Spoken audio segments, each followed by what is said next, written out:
How's it going, everyone? Aldrin Estacio here with FlytPath.com. Now in this video I want to talk to you more about the user experience and some things you might want to know after flying the AVATA for the past few weeks. And I'm not going to go into full specs in this video. That was more from my review video, so if you guys haven't seen that one, make sure you check the link above as well as down below in the video description. Now for those that are looking at getting into FPV or just drones in general, and you guys are starting to look at the AVATA as possibly your first drone, the great thing about the AVATA is that it's coming from a long, well-trusted platform from DJI. And the great thing with DJI is that once you fly one of their drones and you get used to the menu system, how the UI is in the app, all the other ones are very, very similar when it comes to the app, the software. So the one thing that's great about DJI and the AVATA is the fact that it's coming from that well-trusted platform from DJI. But if you are completely new to this space, there are going to be more steps, a few more steps that you're going to need to know compared to something like setting up a Mini or a Mavic. Now, one of the extra steps you need to do is really just getting used to linking a lot of these remotes to the drone. For instance, if you buy a Mini or a Mavic, normally come out of the box ready to go. You'll have a remote control on the drone. It's ready to go. You can start it all up. However, here you have to actually get the goggles powered up through an external battery. So that's something you kind of have to get used to doing. Hooking it up through a cord as well as using a motion controller to control the drone, which is a little bit different. And also, if you don't have the remote control, this is an accessory. You have to buy this separately. And when you buy this, you're gonna need to link this to the drone.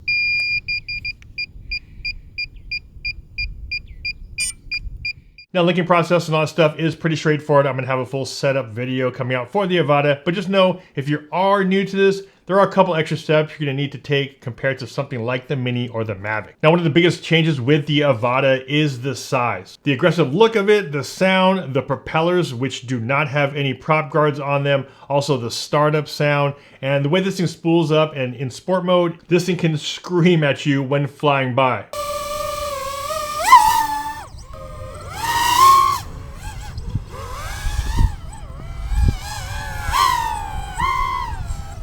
When they came out with the AVATA, I think a lot of people were excited because it's a smaller package. It feels less intimidating. We do have guards here so that if you are flying this thing indoors or if you're flying FPV and getting used to FPV for the first time, you know you have at least some safety bumpers here if you're flying it around people or around objects. On my first and second pack, I was able to confidently fly through some areas around trees, around the fence, around light posts, and it felt like a completely different experience compared to this one. Next thing I want to talk about is the new goggles, and I actually really like this, mainly because of this right here. The size is a huge difference, especially when you're trying to just get out there, pack your bag as light as possible.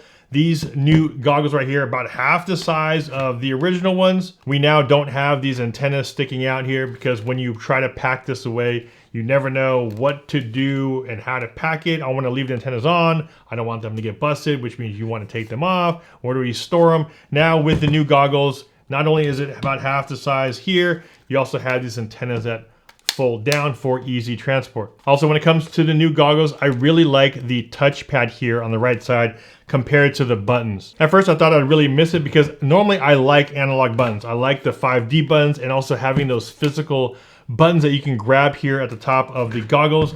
And after a while, I kind of got used to it because it's pretty intuitive. Just like most of their UI, you can swipe from left to right, you can swipe from right to left. Also, if you want to go back, you just press it with 2 fingers. If you want to select something in the menu, you just press it with 1. Pretty easy to do because while you're up there flying, you're just really swiping here on the side. The one thing that's great about the AVATA, as well as all the other DJI drones, is that they do have return to home function, which means if you're out there flying and you have a really weak signal or something were to disconnect, lost reception between the remote and the drone, it does have that RTH or return to home feature, which all the other DJI drones have, but it's great to see that also on an FPV drone. The one thing I really like, which they introduced on the first FPV drone, is that they do have that little H in the goggles that shows you whatever direction you're pointing at, that little H moves around and it shows you where your home point is. That H is something you're always gonna look for, especially when you're down on your battery and you need to get back home. You normally just kind of turn the drone around, look for the little home point, look for the H, and start flying your way back to it. Next, we'll talk about transmission, that connection between your drone and the remote control. Now for me, because I don't fly FPV all the time, I normally try to keep my distance fairly close, within a few hundred feet, mainly because I'm trying to stay within my comfort level. I'll normally stay pretty close. But the great thing about this system right here is that you have a crystal clear 1080p feed back to the goggles. That's also one of the blockers that I would say when I started looking at FPV before and you had that analog feed, and coming from something like, you know, the OcuSync with the Mavics and the Minis and going back to the analog just wasn't as exciting and enticing to want to do because it feels like you're kind of going back. Now you get that same experience as though you're flying a Mini or a Mavic, but you have that clarity, that HD quality coming through the goggles. Now, while you don't have sensors all the way around like some of the other drones that DJI offers, these bottom sensors are pretty key because it does sense the distance away from the ground to the drone. And I found that really important for me as a less experienced FPV pilot, because gauging depth and height when you're flying through goggles is definitely different than just flying from a regular remote control, especially when you're flying low to an area that has some elevation on a hillside or things like that. You're now able to see how close you're getting to the ground. So if you needed to pull up, you're able to see that number change at the very bottom of your goggles. Now, when it comes to battery life, DJI is rating these batteries to be about 18 to 19 minutes.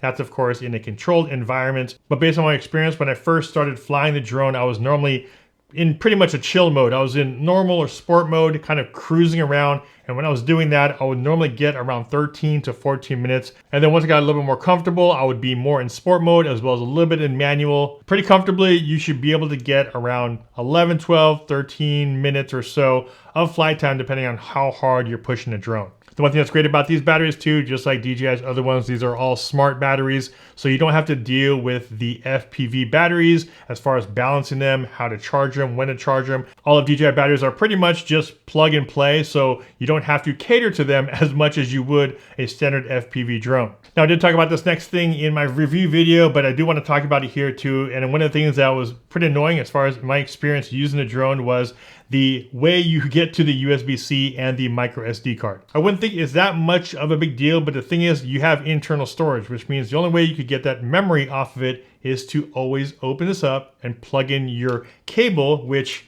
kind of is a weird thing in this area. I'd be okay if it was just like the SD card in there and you had the USB-C port separate.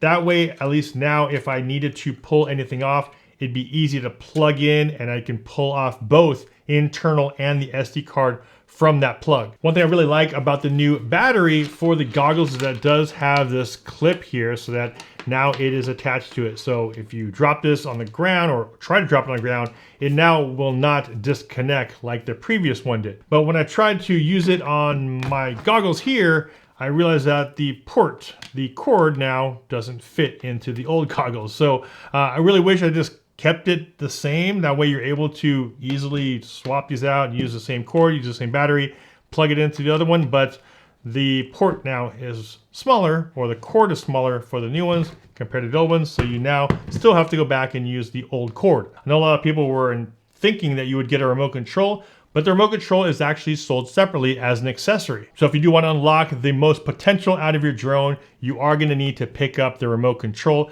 I kind of wish that DJI just made a package deal with this. So maybe there's one package with these right here, which they already do have, and then maybe a separate one with these right here, or throw in all 4 items here and you get even a better deal. But it's just something that I thought would have come with it, and I think a lot of people assumed it would too, or at least they should have at least made another package version kit that does include the remote control. Now, knock on wood, I haven't crashed it to a point where it has broken anything yet. I did hit a tree and it has some scuff marks here on the side, but that's the reason why DJI has Care Refresh. They have it with all their other drones as well. So if you do sign up for Care Refresh, which I do highly recommend doing, if you do crash your drone, and if you have Care Refresh, which is a small upfront fee, you're then able to get a replacement drone covered at another small processing fee. And there it is, guys. I just want to make this video more about the user experience of this whole setup. From my perspective, if you're looking at getting into FPV, this is probably your easiest entry as far as an all-in-one package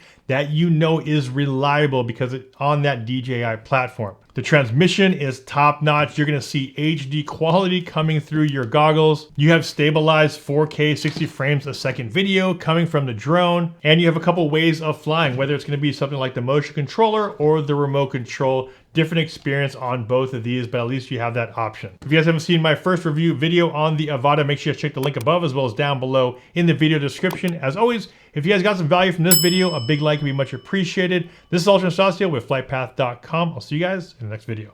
Take care.